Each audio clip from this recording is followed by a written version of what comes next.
election is on Tuesday, May 16th at the Community Center. Polls are open from 7 a.m. to 8 p.m. And today we're very fortunate to have Judy Thomas from the League of Women Voters of the Cape Cod area to moderate the debate. Judy, it's up to you. It's up to me and the candidates. Thank you, Chris, and thank you to the Voter Information Committee for all of your work. I think this is a relationship between the League and the Voter Information Committee that began last year. The League's delighted to be part of it, and we hope it will continue. So a big thank you to the audience that came this afternoon and to what I hope will be a sizable audience that will be watching on the television. You're here and you're watching because you care about good government and particularly the government of Harwich and its future. As Chris said, I am Judy Thomas of the League of Women Voters of the Cape Cod area, and I live in Chatham. The League of Women Voters is a national, state, and local organization of women and men. Membership is open to all citizens, and since 2016, it is also open to non-citizens. It used to just be open to 18 and above. That would certainly include all of you, but now it extends to younger years as well. So we are hoping to be a very inclusive organization and would welcome any of you who might be interested in joining. I'll put in a plug. Our website where you can find the information form is lwvcapecod.org. All right, on to the real business of this afternoon. Let me just say a couple other things about the League. We have a motto. It's called "Democracy is not a spectator sport." Does that resonate with you? It certainly, I think we have seen now, is more and more important that we have full participation of all our citizens in government. We need people to run for office. We need people to support their campaigns. We need people to be informed voters, and we need them to get out on election day and vote.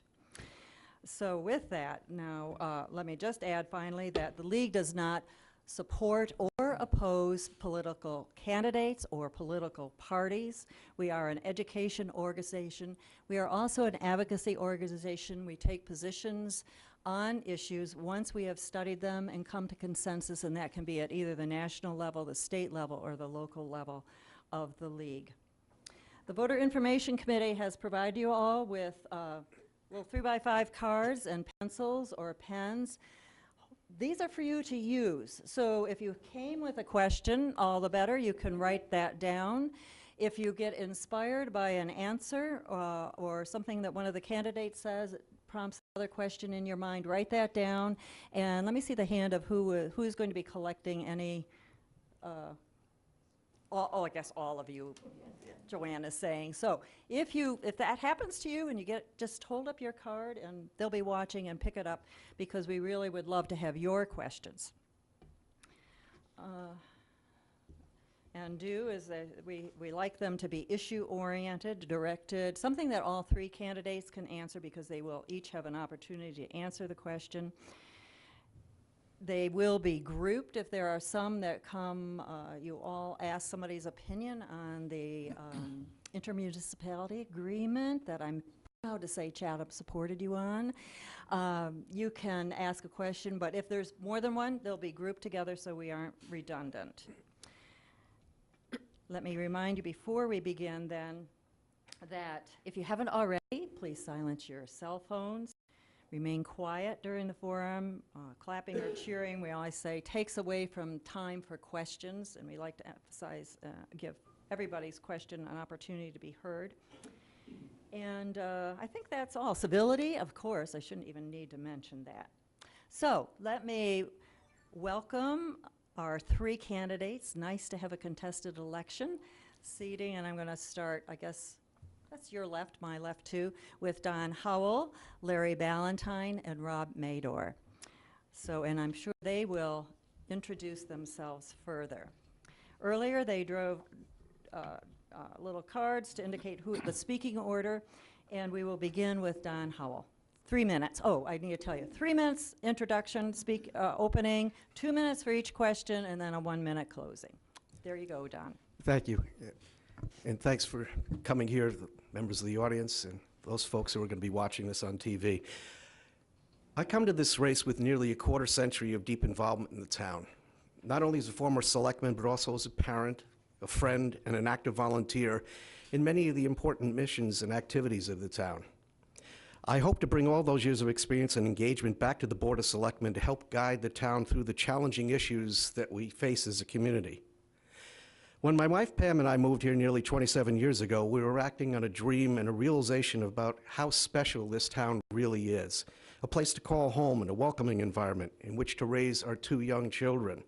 Since then, both of our children have graduated from Harwich schools, along with a third whom we were lucky enough to pick up along the way and adopt. I know a lot about where we've come from as a town, and I have no desire to make Harwich into anything other than Harwich. Over the years, it has been my honor to have known many of the Harwich icons and to call them friends and mentors. But this is not simply a nostalgia trip for me, my family, or the community. We are current legal guardians of a 9-year-old who attends 3rd grade at Harwich Elementary School. It is through her eyes and hopes and dreams that I imagine the future for Harwich. Supporting quality schools matters. Likewise, public safety, water, and roads are important to maintain. In my previous 6 years as a selectman and throughout my years of service, I have been a strong advocate for all of those areas and more. We know we face many challenges. For instance, we have spent many generations flushing waste into cesspools and Title V septic systems, knowing that one day we would have to do a better job with the problem. Well, that day has arrived. How we accomplish this, however, is the biggest problem. Many areas are identified for remediation, as well as many ways to approach the issue, by ourselves, with Chatham, or a combination of Dennis and Yarmouth. The biggest question is, how do we finance the solutions without bankrupting the town and its taxpayers? As we do all of this, how do we fix what is broken without presenting opportunities for unanticipated explosions of growth in new areas where we are building sewage pipes? That brings us to the final discussion. I attended coursework at the London School of Economics, spent time as a governor's appointee to the Local Government Advisory Council, served on the Massachusetts Municipal Association Board of Directors, and spent my 6 years on the Board of Selectmen studying municipal finance. Large, ambitious projects have a real effect on the everyday lives of our neighbors. With that in mind, and with my 9-year-old trusting me with her future, I not only worry about protecting the town's finances, but also I feel that I bring the education and experience and have the tools that are needed to address these issues. I have strong credentials in both housing and conservation arenas, and I believe that I can bring all of that to bear as a selectman. Thank you very much. Thank you. Larry Valentine. Thank you very much for the opportunity to join this discussion today. I also have to say I appreciate the opportunity to leave yard work for a couple hours. I'm running for selectman because I think my previous experience in town and my volunteer work in Harwich and my career experience can add value to the critical issues facing Harwich, including protecting our water resources, supporting education, moving ahead with affordable or workforce housing, economic development, as well as protect our unique Harwich culture. I think that my experience is I've been successful in leading discussions in a respectful manner in a way that moves us forward. In terms of background, my business career was in risk assessment of chemicals. I worried about the fate of chemicals to the environment and to people. In terms of Harwich, I've was selectman from 2009 to 2015, chaired the selectmen twice. I've been a member of the am a member of the Cape Cod Water Protection Collaborative. Was chair of that until about a year ago. Was a member of the original Water Quality Management Task Group, which has evolved in a couple other committees, but has been tasked over, I guess, now about 10, 12 years of collecting water data to show where we are. I've been a member of the Harwich Conservation Committee. I've been a member of the Pleasant Bay Alliance Steering Committee.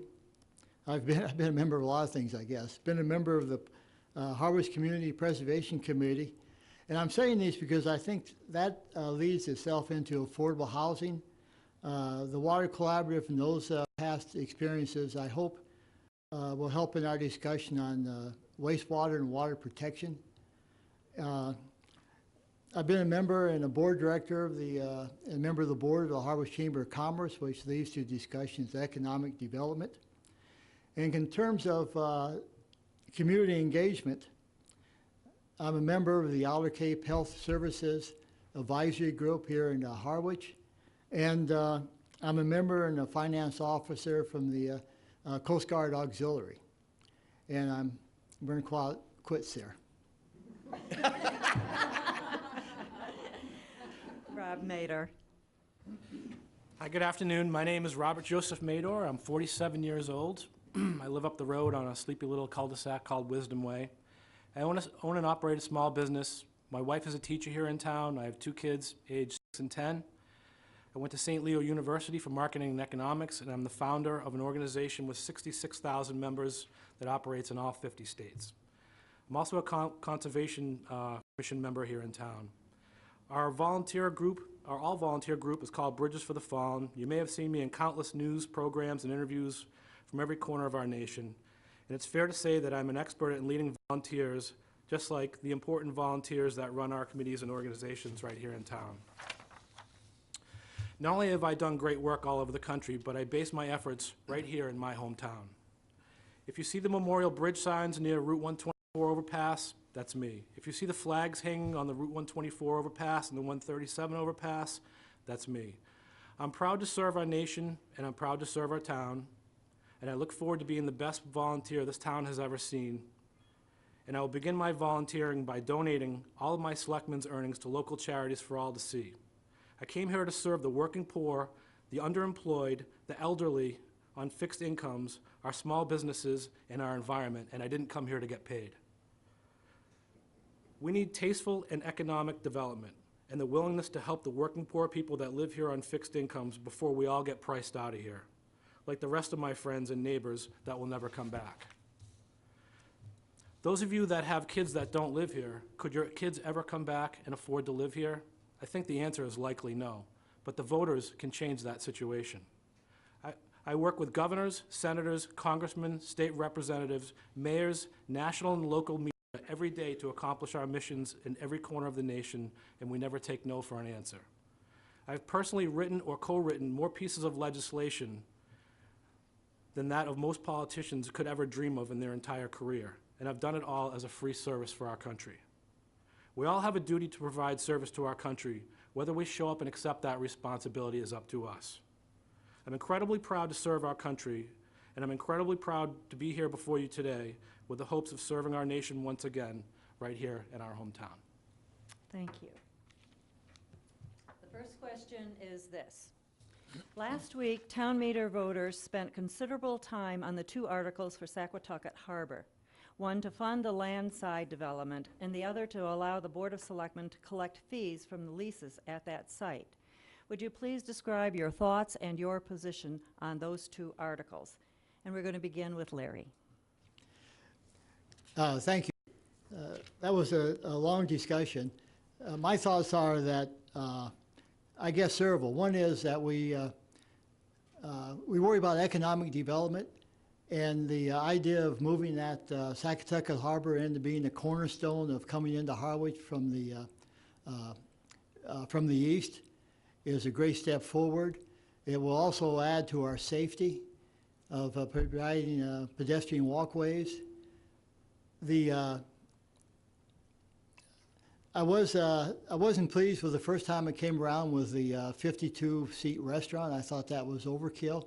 But in all our discussion, when we first started talking about Saquatucket Harbor, the issue was how to make that, how to improve that so it was valuable to the boulders, but also valuable to the entire town. And by adding a walk space there, by adding bench space so people can sit and enjoy the harbor, that will add us all. I also think it will help drive and increase the tourist activity to Saquatucket. Plus, let's face it, it makes us all feel better when that's a showcase going into town. The leases are important because we have to, as a water side, we're paying for most of that from boulder fees. Any revenue we can drive from those that help pay that bonding will be of great benefit. Okay, thank you. And then to answer next will be Don Howell. Thank you. I view that project more or less like your family. There are a lot of things that your family needs. There are a lot of things that your family wants, but how you prioritize those within the confines of your own budget is very important. As to the harborside projects themselves, I'm generally in favor of them. I think it is important, as Larry said, for economic development. I'm just concerned that overall we don't wind up morphing back into a full restaurant. We have to recognize that there are people who have staked their lives on businesses that make money over a period of 6 or 7 weeks in the year, and they carry through the entire year. Brack's Landing is right next to that. I mean, they give out Thanksgiving dinners every year gratis. They're a tremendous friend of the neighbors, and I would hate to see us competing with them with these leases. So within the confines of keeping this under control and making this a really nice economic development project, I'm in favor of that. But the folks who are voting are going to have to determine where that fits in their priorities with tens of millions of dollars up for bonding in this particular election. Okay, Rob Mader. Thank you. I think Saquatucket is our town's unpolished jewel, and probably our single greatest potential for economic development without stepping on other people's toes. In other situations where there are existing businesses, when you bring in other businesses near them, all it does is bring in more people that will go to that business. Saquatucket should be a center of economic revenue because it can be enjoyed by not only people that use the harbor, but people passers-by. So locals and tourists can use it. What my angle on it is I would have liked to have seen that project funded with private money, where the town issues a long-term lease and someone could come in with their own money and build that so that we didn't have to use the taxpayers' money, which is in short demand. Okay, thank you. Before I go to the next question, I'm noticing you're talking to me, and this is your audience. So why don't you look at them and the camera's there, but I'm not even going to be voting. Okay. Not because you don't want to vote. You don't live here. Not because I don't want to vote, No, because you my won't vote, yeah. boundary is crossed the line. Anyway, here's our third question, when we'll begin with Rob on this one. This is the question. What processes are appropriate for communications between members of the Board of Selectmen and the town administrator? How does the open meeting law impact on communication in those processes? So Rob, that's your question. Begin. That's a great question, because I think some of the town's downfalls in the back have been lack of communication, and each individual board member really needs to have a working relationship with the town administrator. The selectmen by themselves are really powerless, and all of our power that we do have is transferred through the town administrator.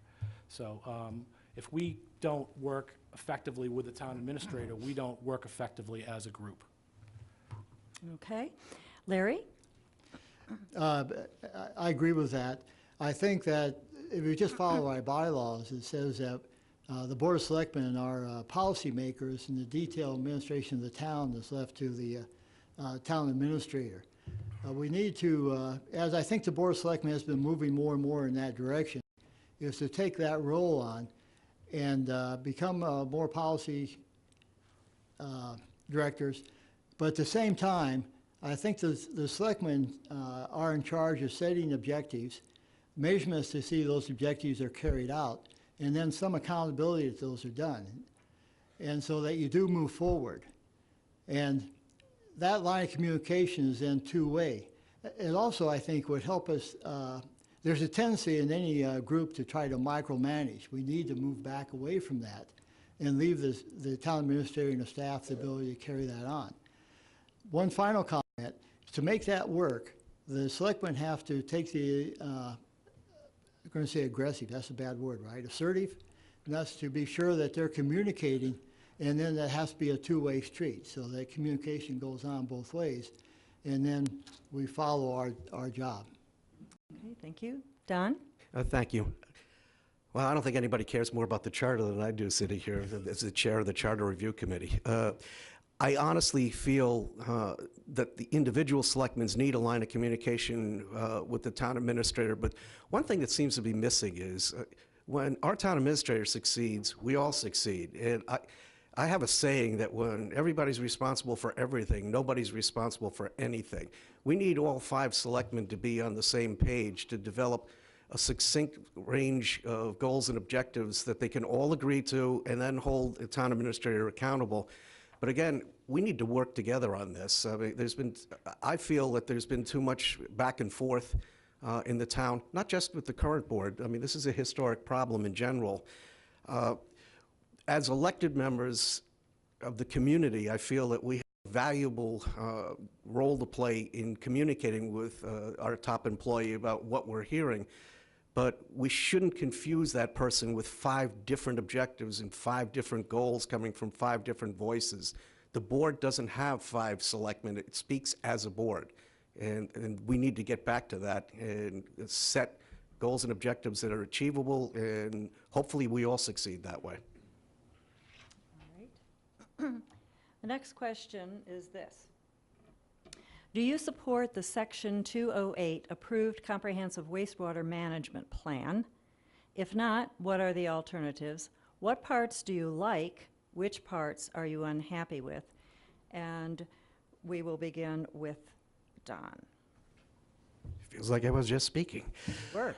Just to confuse you. Not, I mean, just to, so nobody makes an assumption about who's next. I have a 9-year-old at home. It's not hard to confuse me.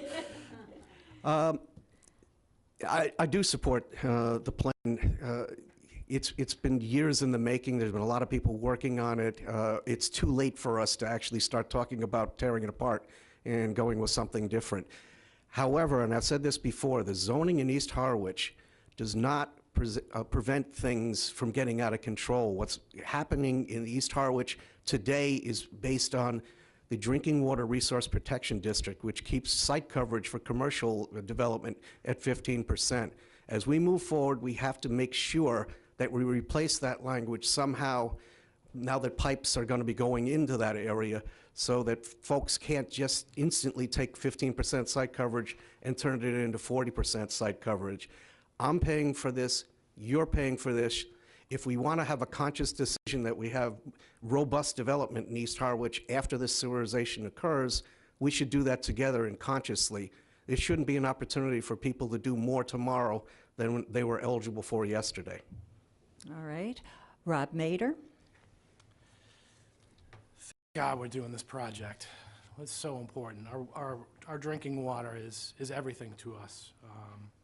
I am completely 100% for the wastewater treatment. My concerns are that the plan and the project are not being brought before the taxpayers in one fell swoop. What I'm afraid of is that people will pass the plan, but when it comes time to pass the project, they won't. And I'm afraid of wasting nearly $10 million in the effort. My other concern is counting on Muddy Creek and Pleasant Bay to flush out the nitrates from the 230 houses not being sewered in East Harwich. I'm definitely not a fan of trading one resource area for another. As someone who is on the Conservation Board, I am very, very concerned about our environment. And I also have a knowledge of the fact that people eat the shellfish, they drink, they don't drink, they eat the fish, shellfish, they swim, they boat, right over in Pleasant Bay, right where all that stuff's gonna go. That does not please me. But overall, I'm really happy that the town came together. A lot of people put an incredible effort, volunteers, staff. People worked really hard on this plan, and I really hope that the town supports it. Larry Ballantyne. It's a bit unfair. I've been working on this for a long time, so I'm obviously very, very much for it. And I'll promise not to look at you, Judy. I'll look out here. It's a very workable plan in that it goes for 40 years, 60 years if you count another 20 years of possible bond payment. So it leaves us a lot of flexibility. We're moving first towards Pleasant Bay. because that gives us an opportunity. You mentioned IMA to work with Chatham, save the town significant money. I think there's a couple, and in so doing, it'll allow us to do monitoring. As Rob mentioned, Muddy Creek, we've got credit for 200 and some odd homes that we don't have to do. That depends on the water monitoring data. That saves us money, but it does protect that area. There is a couple concerns I have, and one is the confusion that comes up in some areas versus the CWMP, Water Protection Initiative, and zoning. The CWMP was never intended as a zoning document. The idea was to provide information and the ability for the town to do what it wanted to zoning. And I think people need to understand that, so they take zoning, as Don says, they take zoning seriously. But I hear a lot of discussion of almost using the CWMP as a cap on what we do as a community. And as I used to tell some people, the zoning board, if that were true, we would disband the zoning and the planning board and just have the CWMP do that. The other thing it offers, and we need to be careful about our time, I like it a lot because as much as we can keep control in Harwich, and it's always a discussion, it allows us to have some flexibility in how we time our capital payments, so we can move those phases and add the next big money when something comes off debt. It gives us a fighting chance of keeping a level tax rate. Okay, thank you. Our next question deals with free cash. Many expenses in towns are paid for from free cash. So the question is, under what circumstances should the Board of Selectmen support using free cash? What criteria? And we'll start with Larry. For use, right? I'm watching too much TV. You remember a few years ago we had a $3 million override that failed, and I forget how many years ago that was now. I see Peter letting him back. He probably remembers, but it's 10, 12 years ago. And that came back, and we did manage to pass a $1 million override. What happened, one of the issues we had then was using free cash for not permanent activities. We were using it for some salary increase and things that we couldn't sustain. So I think we have to be careful that we don't use free cash for items that are a one-time item. We need to be sure we use free cash for that is going to be reoccurring, so we don't overstep that. We also have to be sure that we compare the use of free cash with stabilization funds, and so that we can protect our bond ratings. We have funds in reserve in case something bad does happen. All right. Don, we're going to go back to you. Thank you. I'm not sure that I heard Larry correctly. I mean, I personally inherited on the board that I was on the use of free cash for continuing expenses, for salaries and other things. This is, first of all, it's not free. It's tax money that's left over. It should be associated with a thing, a project that has a beginning, an end. If it has any duration to it, it should be somehow funded by either a debt exclusion, an override, or within the budget. Salaries are inappropriate, ongoing expenses are inappropriate. This is for things that we need, that have come to the front of the line, and that we have the money for, so-called free cash, and we associate with that thing. If we don't do it that way, we're going to exhaust that so that we don't have it for ongoing problems that are as yet unknown. All right, and Rob. I think Larry made a great point in that protecting our bond rating is incredibly important to this town. We need to really try to not get back into a situation where we blow through all our free cash like we did in the override and then have to put forth a massive override. Free cash, like Don said, should be used for the important things, for capital expenditure type items, things that are the nut and bolts of what we need to make our operations flow right and work right. Okay, thank you. This next question is challenging because it looks to me like there are 3 subjects in it. So that's the challenge. The first, I'll warn you now, it's going to go to Rob. Bring it on. All right. So here's number one. Okay. What do you see as the future of the middle school? What do you see as the future of the Albro House? And do you think Town Hall is overcrowded? Town Hall. So there you go. Okay. Let me just scribble this down here. Okay, I'm going to work in reverse order, just to keep everybody on their toes here. Town Hall is overcrowded. Unfortunately, the design of this building was horrendous. There's just not enough space for people in here, and as a result, they're having to take people from the offices in here and relocate them in other buildings in the town. So am I opposed to trying to work in this building? And, you know, something needs to happen. You know, I'm not really in favor of adding a lot more staff, maybe a couple more staff. I'd like to see a grant writer in here, and I'd like to see someone from economic development in here. But is Town Hall too crowded? The answer is yes. We've got to try to find some ways within the town to streamline some processes and make everybody fit in this building. The Albro House is a tough one. It's a beautiful building, it's a historic building, but something needs to happen to it. I think I would probably be in favor of having it be some kind of housing, whether it be senior housing or something of that nature. Future of the middle school, I think, is a great future. I don't think that people should really look at the middle school as a liability, because it is a treasure in the town. And the incredible staff at the community center, Carol and Carrie, they are really doing a great job to try to put people in that building and make it work.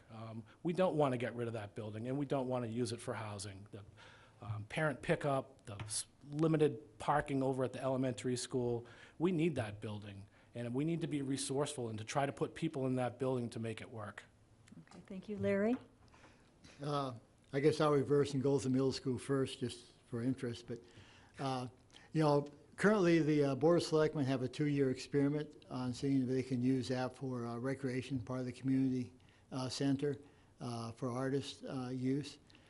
I would like to see a complete accounting of that to see whether that makes sense financially from revenues and expenses. And so we keep track of that. You know, the town may decide that it's worthwhile to spend the money if it does make revenues, but I think the town needs to know what the facts are, and that's what I think they're gathering data on. There are other options there. My first inclination was to put some senior housing there, and if the experiment fails, I would look at that again, although I do agree with the parking. But when we talk about economic development sources too, you know, we have the broadband going up 124 next door that would allow us to do possibly some small-scale high-tech operations there that would fit more of the community and the traffic patterns and make that work. The Elbor House is next door, and I'll combine the answer with that with this building.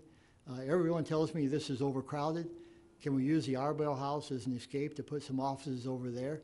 The problem, I think, currently in the Albro House is that even though the outside has been painted, it still needs a lot of interior work. It's not ADA accessible, so you can't use the the second floor. So we need to look at increased space, but I would look at it as a combination of Albro and Town Hall. One final thought is, if I, just very quickly, is I wouldn't throw out completely of using part of the middle school for town offices if it came to that. Okay, Don Hall. Well, in the spirit of this, all that has gone before me, I'm going to take a different approach also. I look at this more holistically. I spoke on this at town meeting floor. First, as to the senior housing proposal there, I've been involved in affordable housing for 25 years. This town has Pine Oaks Phase 1, Pine Oaks Phase 2, Pine Oaks Phase 3. What we need are the workers, the young people, the CNAs of the world to be able to have safe and affordable housing. If we're going to be doing anything, it should be focused on that. Now, having said that, we've got 3 assets here. We've got this building, Albro House, and the middle school. Everyone keeps talking about how old and beat up the middle school is, and in fact, it did start as a high school in the 30s that many people went through.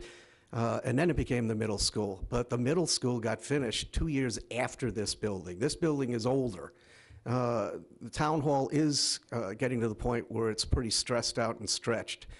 We should be looking at this as a comprehensive thought. We already own these buildings. All we really need to do is match up the expectations of the community, the needs that we can identify, and the buildings that will satisfy those as a holistic picture, as one thought, because we own all buildings. And if in fact it turns out that the middle school can house a multiple number of activities, like town hall offices, like the cultural things that are going on, and I love the idea of Cape Verdean cultural use of that building, but that building can afford the prospect of multiple uses. We should all do this together, because it's an asset that we shouldn't have shoved down the citizen's throat by selling something because we determine that. Too much of that goes on. The public needs to be able to be part of this process together and not in a confusing manner. All right, thank you. The next question also has two aspects or two parts. Do you believe the Board of Selectmen has a role in developing an economic development plan? And if so, what would that look like? What would the role, I'm not sure if it's what would the role look like or what would the plan look like? And then do you have any creative ideas for increasing town revenue? And we'll start with Don.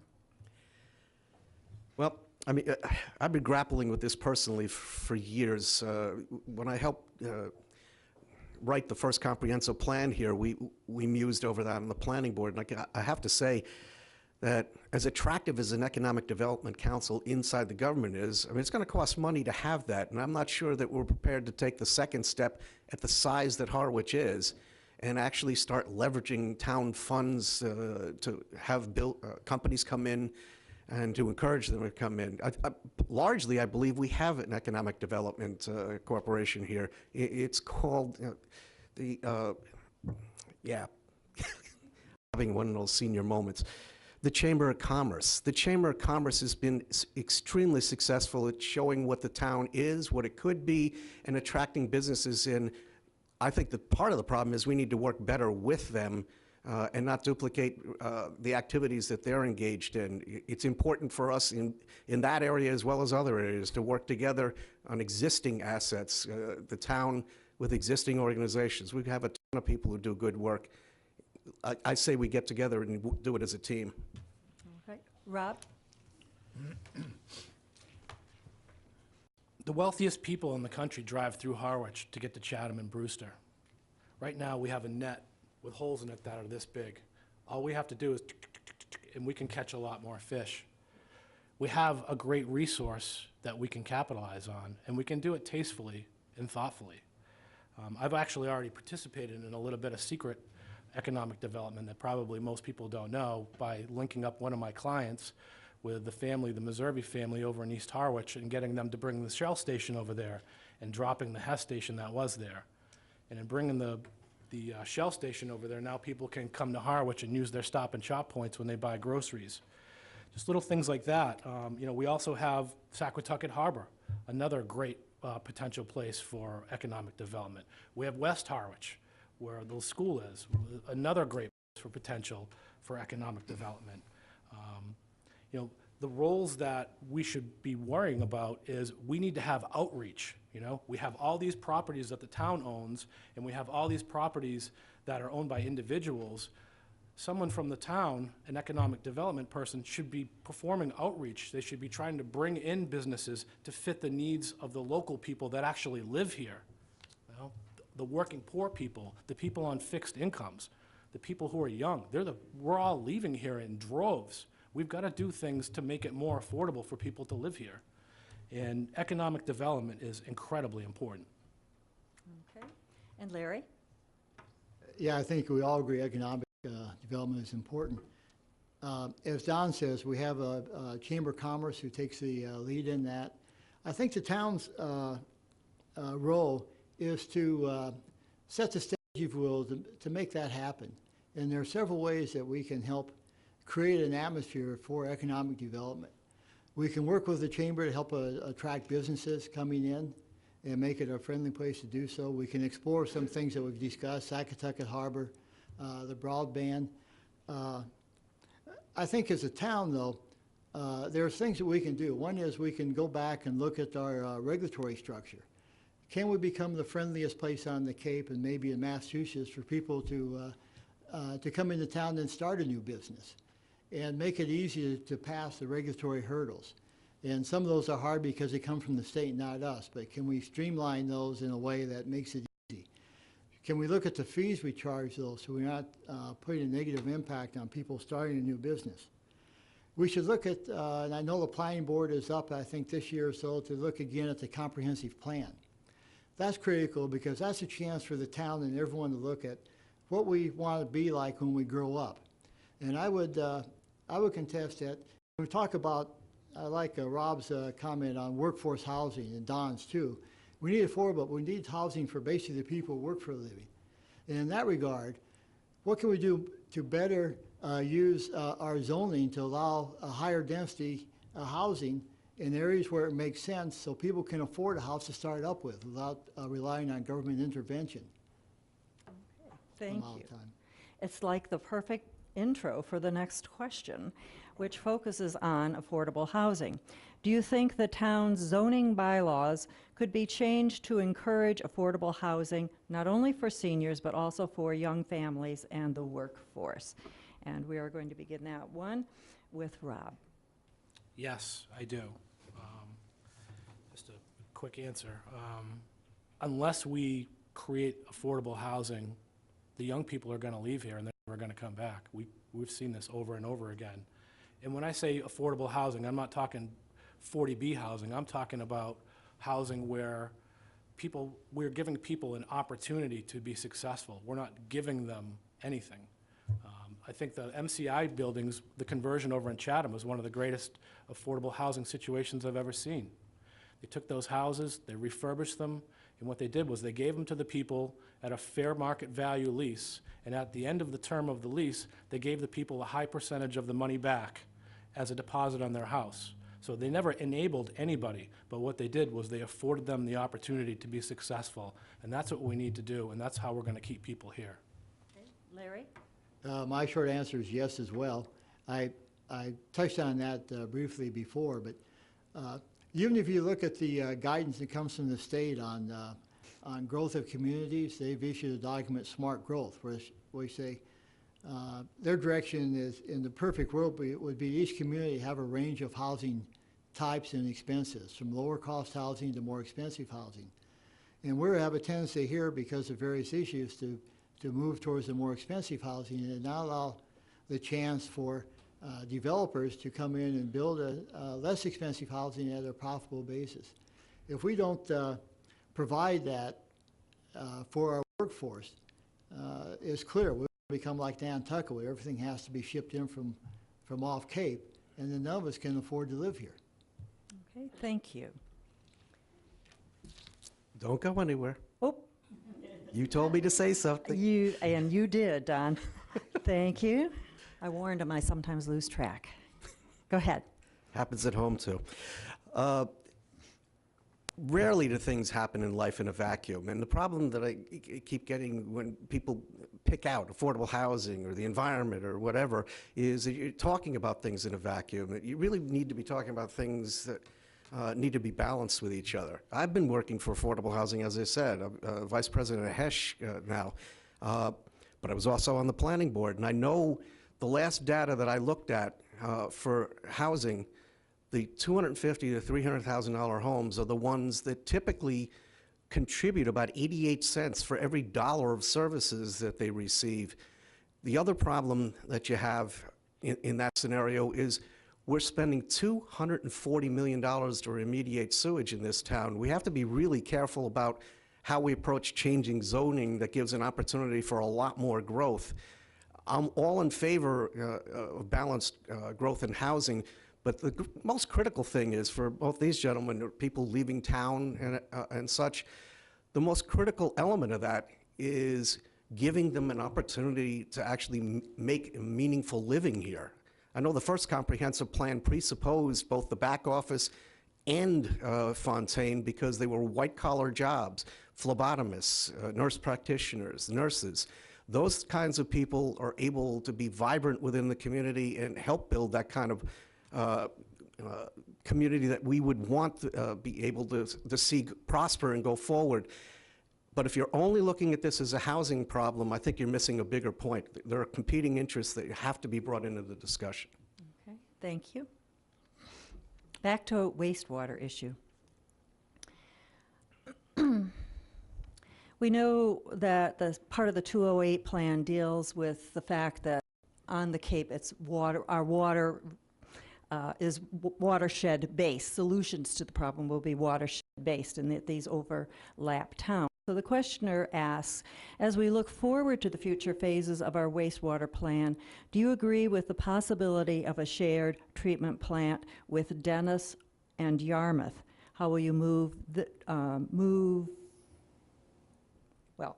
well, I guess let's just stop there because the rest isn't totally clear to me. But what your position on that and how could that move forward, I think? And we'll start with Rob. Okay. I definitely think that we should try to look at all the options, both Chatham and Dennis, and try to see what the best deal is for this town. I think both towns want our wastewater, and I think probably we may be in a bargaining position. We need to leave our options open with both towns in case one of the towns pulls out of that agreement too, so that we don't get left hanging. It passed with Chatham last night. I'm thrilled. I really see that we could have a great working relationship with the town of Chatham. I would like to see the management company that is managing the facilities over in Chatham also manage them here, which would require less people. They could use their existing infrastructure and maybe hire 1 or 2 more people that could cover all the pump stations in this town. All right. Don? I absolutely agree with that approach. The board that I served on, I'm very proud that in the last couple of years of that, we did go on a posted meeting, a cross-posted meeting to Chatham and had some discussions about a range of options for a range of things, DPW machinery, whatever. The first step, when you're going up a mountain, you go up one step at a time. And I think that we've developed relationships with Chatham. It's clear that we've already begun the discussions with Dennis and Yarmouth. That's a good thing, because there are certain things that you just can't keep replicating town by town by town when each town only has about 14,000 or 8,000 people, depending on which town you're talking about. There are tremendous opportunities. I learned that when I was with the Mass Municipal Association.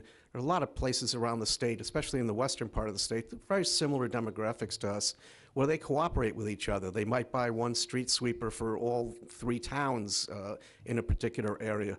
Everything doesn't have to be either rigidly structured as state, local, county. If we can be creative, we can create some sub-regional opportunities, and it's definitely a good opportunity to be looking at sewage treatment with those 2 towns. Okay, and Larry? I think this is going to surprise everyone, but we tend to be parochial here on the Cape, where each town thinks of itself as being a unique universe. And I think what's happened is that people have rightly determined that that watersheds don't go by town boundaries. And we already share watersheds. We share, 4 towns share a watershed going into Pleasant Bay. Herring River has, obviously 2 watersheds. And so it makes a lot of sense to work together to save money. I will point out too that we all hope moving forward that we can get low percent or 0% funding from the state through state revolving funds.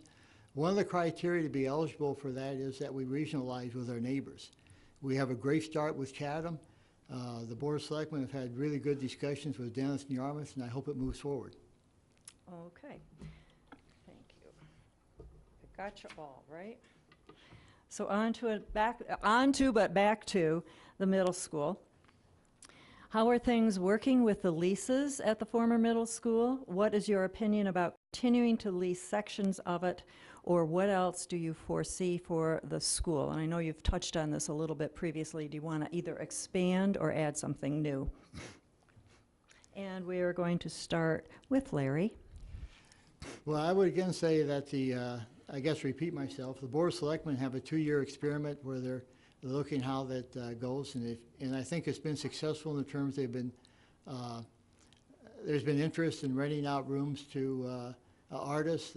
Pickleball, which I, by the way, haven't played myself, but it's very popular, and has been in Cape Verdean as a deal, has expressed an interest. My concern with that is very simply, I'd like to track through this experiment what the revenues are and what the cash flow is, including the indirect costs that are done by other departments. So we have a true accountability of that building. And then I think it's up to the voters, if it doesn't, for instance, if we don't have enough revenues to justify, to pay the expenses, that may be okay. At that point, it's up to the voters to see if that's what they want to do with it. But we should have that information. Okay. And Rod? I think that what they have going on right now is a good start. A grassroots approach, it's a test, it's an opportunity to maybe expand our horizons a little bit. And there's definitely some possibilities of other town entities that could possibly operate there. I spoke with some people from the golf course yesterday about possibly putting an indoor winter golf training facility in there. There's a lot of things that could go on in that building. That's a beautiful building. I walked through that building the other day, and it's like I said before, I think that building is a pillar of this community. It's a treasure to this community. The town had talked about selling it for $600,000, but we owe almost $200,000 on the roof. So we would walk away with that entire property with a net of $400,000. We can't do that. We cannot do that. If any of you have been by that area for parent pickup in the morning, you realize that that parking lot is essential to the mechanisms of the working of the middle school. We need that school for the driving through. We need that school for parking. So once again, I am a huge proponent of what's going on. I think that the selectmen have a great idea in seeing what we can do with that property, and I guarantee you that within the next couple of years, with all the big brains that we have in this town, that we'll be able to put something together that works really well. Okay. Don Howell. Yeah, this kind of gets back to my whole approach about looking at the bigger picture. How much is this building worth? The one that we're sitting in, Town Hall. I'm not sure. I mean, but we haven't explored that. I'm not a big fan of backing into uses in either organizations or buildings, because you typically make mistakes that way. But I do know some fundamental things that that are already immutable facts. I've been in that line in the morning, waiting to drop Destiny off, and I've been in that line in the afternoon, waiting to pick her up. The line goes all the way out the road. There really isn't much of an opportunity to change that mechanism of where pickup goes for that school. We share a septic system with that in the elementary school. I believe we're paying half of that, although I'm not sure why, if we got the unoccupied building and the school has the other part of it. But given that fact, we can't do something that's going to create a problem with that active remediation system without it costing us money as a town.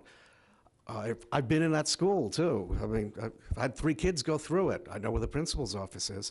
But it's a valuable asset. I have to keep reminding everybody, it's a valuable asset that we're not looking to buy. It's a valuable asset that we own, and we own this building, and we own Albro House. What I think needs to happen more is, instead of a ballot that's got all kinds of confusing options on it, we need to hear more from people about what they're doing with the building, and hear a broad picture about where we should be siting everything along the 3 buildings. It could be that we could get into that building and sell Albro House and Town Hall, but again, I'm not sure what that would bring us. I think we're very much at the beginning of this process. Okay. Our next question, we're going to move up the road a bit to Harwich Center. Do you support a plan to restore or revitalize Harwich Center? And what do you suggest we do about the vacant gas station beside Ruggies? And let's start with Larry this time. Well, I guess the easy answer is yes, but it's more involved in that. I'll go to the old gas station. There's been some, I know, discussion a couple years back, and continues, if that would be worthwhile to use that as a parking lot, because we have very little parking for the farmers market is becoming more successful. We have a restaurant in that corner, and we could utilize that to benefit the whole area. I don't think that gas station itself, I don't think that's historic, right? I mean, no one, I wouldn't, it doesn't look historic to me, but I'm not an expert. But I don't see a lot of use for that, but we certainly need parking there. The problem we've had in discussions, in previous discussions on Harwich Center is right now, I know one guy made a comment a few years ago that the problem is there's no there there. And so we need to continue to, let me say, if we could get the businesses now to add some beautification to this center, it'd be great. Some flower pots, some things like that that's come up. But otherwise, there's not a lot the town can do other than just give encouragement, I guess. Okay, Don? I was sitting here listening to the question, just pondering the song from The Wizard of Oz, If I Were King of the Forest. If I could wave a wand and do all that, that would be terrific. But I'm running for one seat on the Board of Selectmen. That's a piece of private property in the middle of town. We can encourage, we can cajole, but unless we want to pony up and buy it, there really isn't anything that the town can do as a role with that. On the other hand, what's not being asked in that question is the western part of Harwich, West Harwich, and the whole corridor, we can do something about. We can encourage the federal designation for that to be historic, which would actually be able to create a circumstance where grant money could flow in. I think it's a tremendous opportunity that once it's gone, it will be gone forever. The center of town historically has always had that same problem. There is no there. And maybe one of the advantages is looking at selling Albro House in the town hall and citing all the municipal complex in middle school becomes there can be a there.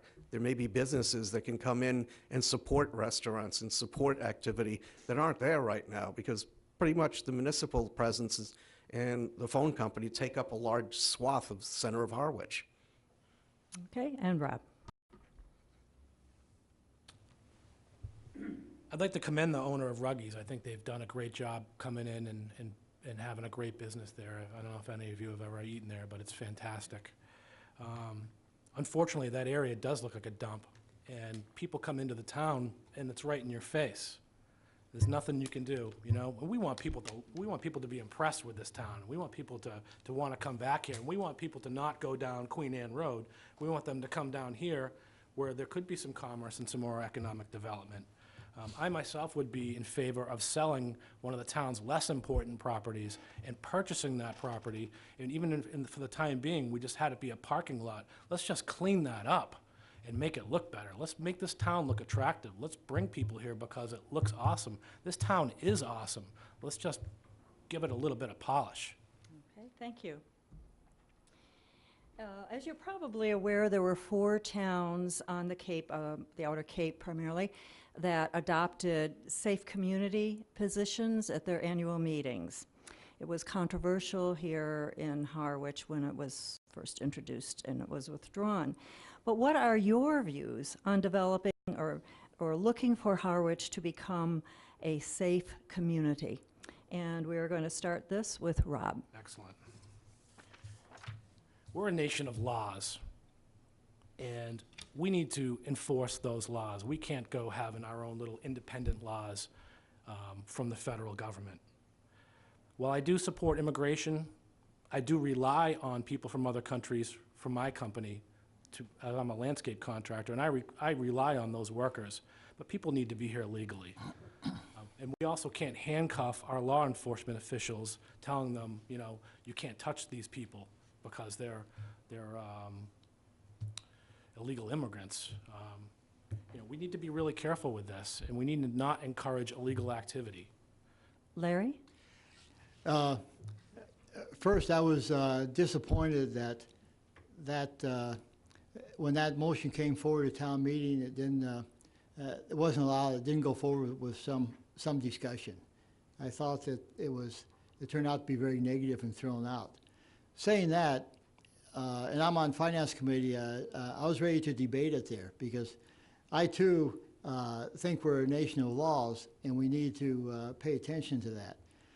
My own reading of information I get is that it's critical for actually the United States, but to Cape Cod itself is whoever gets the most immigrants wins. We need more people. Immigrants are positive. Not only do we need the numbers, but we also, they bring demographics as a younger workforce. And I don't know, I'm not getting older, but I look around and some of you are. So we need younger people and more people to succeed. But in doing that, we should, if I were God, I would increase the number of immigrants greatly. But I would have them be legal and mindful of the laws. So we're not putting the police in a state, but I just don't think it's appropriate for a lot of people to start off in life in the U.S. as being illegal. We need to increase those numbers. Okay, and Don. There are a lot of things in life that substitute passion for discussion, and this is definitely one of them. Even what we're talking about right now isn't exactly truthful. Starting at the beginning, I spent over an hour on the phone with the woman who sponsored that petition article in town meeting. She was under the belief that the selectmen were totally against it and were hostile and wanted it gone. And I said to her they had voted for indefinite postponement because of their oath of office, but my feelings were that she made a horrible mistake pulling it, and that's the other error here. It didn't get pushed aside at town meeting. She chose to pull it and ask the people who signed the petition if they would agree to that. The fact of the matter is she was really concerned about getting hammered at town meeting floor. The one thing I tried to assure her of is that if you're going to have a rational discussion about it, town meeting is exactly the place to do that. We have a history of town meeting going back to the Mayflower Compact. This is the most excellent opportunity for the citizens of local communities to get together and discuss things that matter to them. If indeed it's a passionate discussion, fine, but everybody should have been able to put their cards on the table. Even as we talk today here about what that meant, that it didn't come up, there's misunderstanding. And I think that the one thing that we should come out of this with is understanding, because she was well-intentioned. It may be that some people would disagree with what she wanted to do. I don't want people torn away out of their houses, but by the same token, if somebody is, if the police department's made aware of somebody, there are laws. So we should have had a discussion that's centered around how do we fix this, as opposed to how do we get rid of the discussion. Okay, thank you.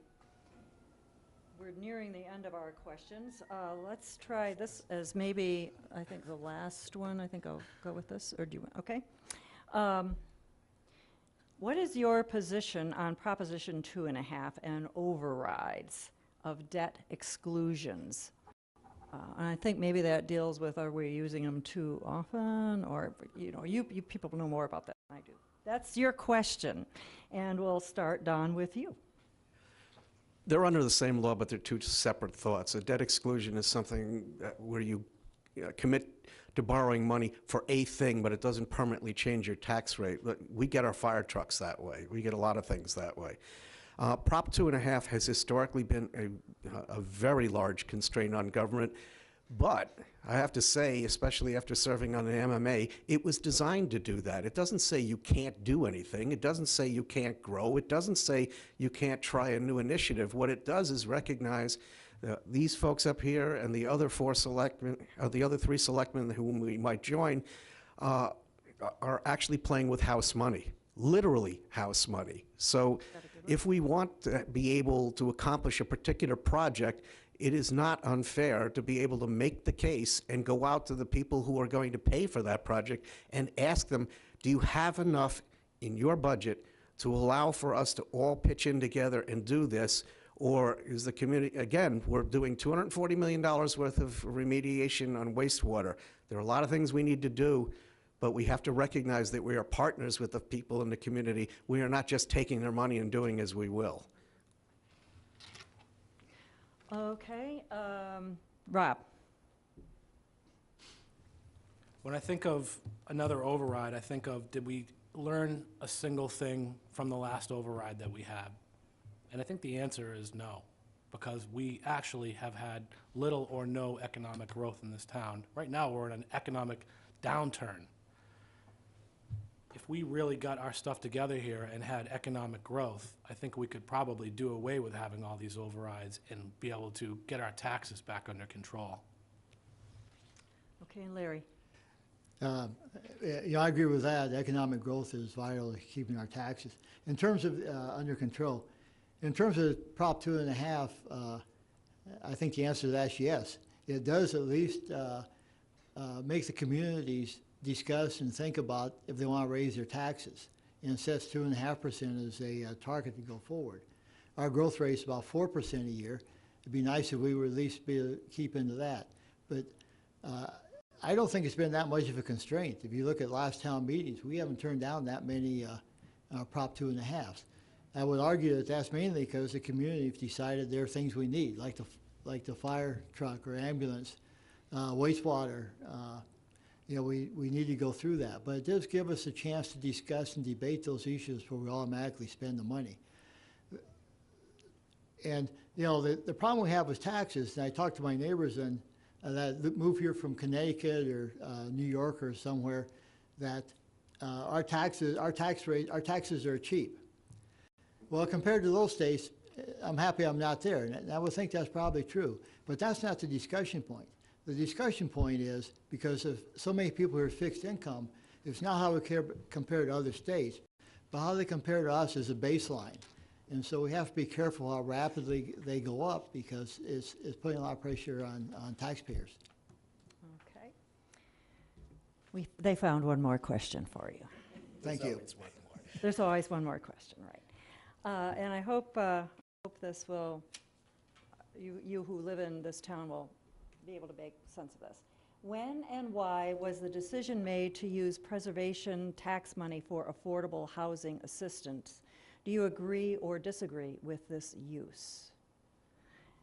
And let's begin. Let's just move down. We'll do Rob first on that one. Is the question clear? No. No. How about any of you want to take a shot at that? Larry does. Yeah, And maybe that will help. Maybe that'll help out. Right. The answer is yes.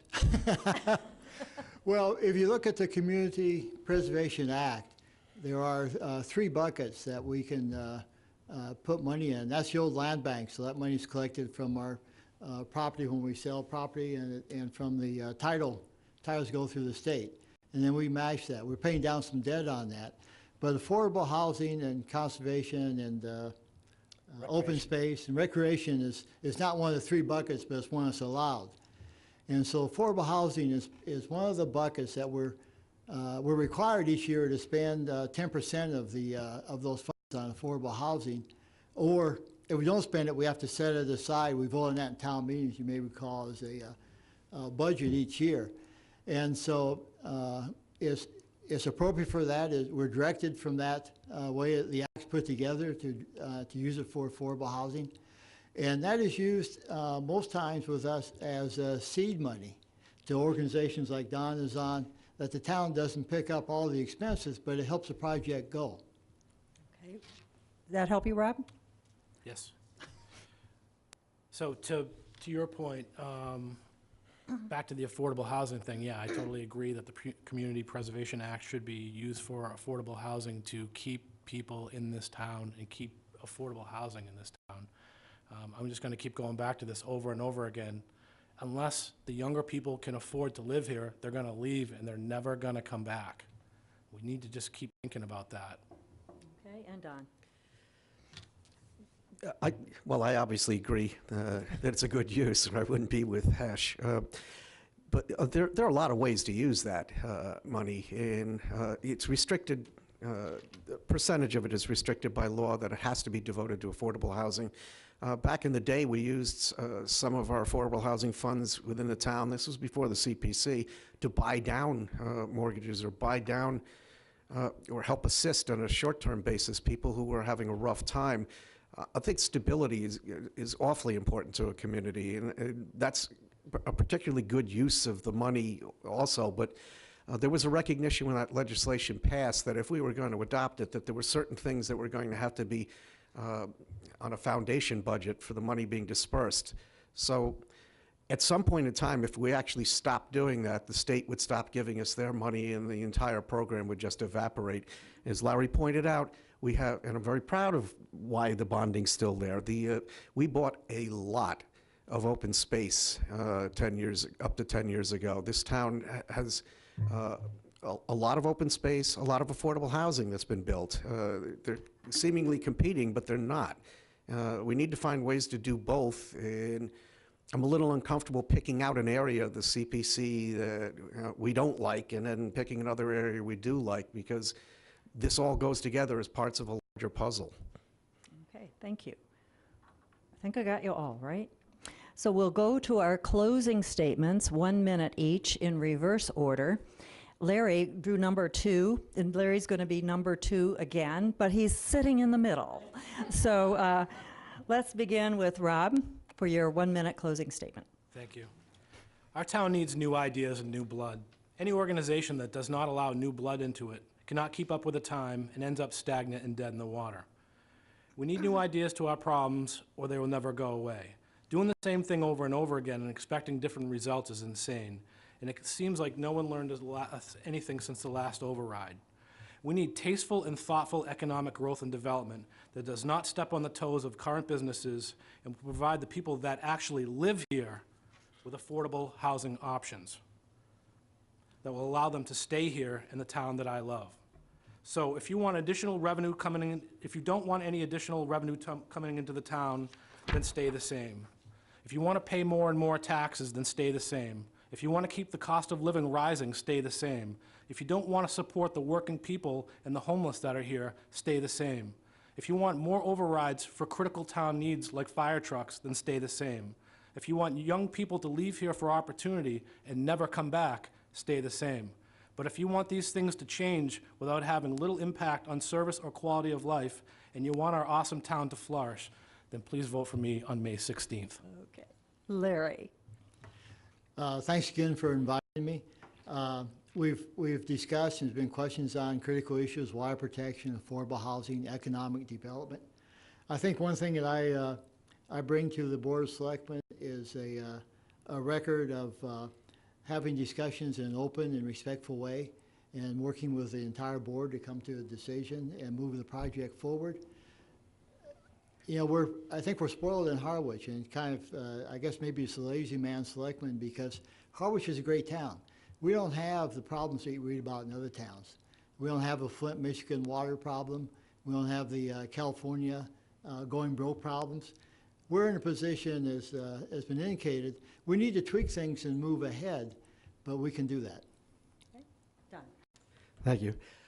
I've been blessed through my life with a lot of things. My parents saw to it that I got a fine education at Fordham University, and I did a semester at London School of Economics. I rolled into town, and I quickly got involved in a myriad of activities in affordable housing, the environment, children's issues, like the youth chaplain program. But it was through volunteer organizations and government, where I was the vice chair of the planning board during what I consider to be a golden era, where we created the DCPC. We created the first comprehensive plan. And my years on the Board of Selectmen were truly some of the best years of my life. I want to work with everyone in town and engage them, bring them back into the process. I've been seeing an awful lot of people who used to be engaged on the periphery, and I would like to help try to change that. And I think we can. So I ask for your vote on May 16th. Thank you. Thank you. And let's us show our appreciation to our candidates.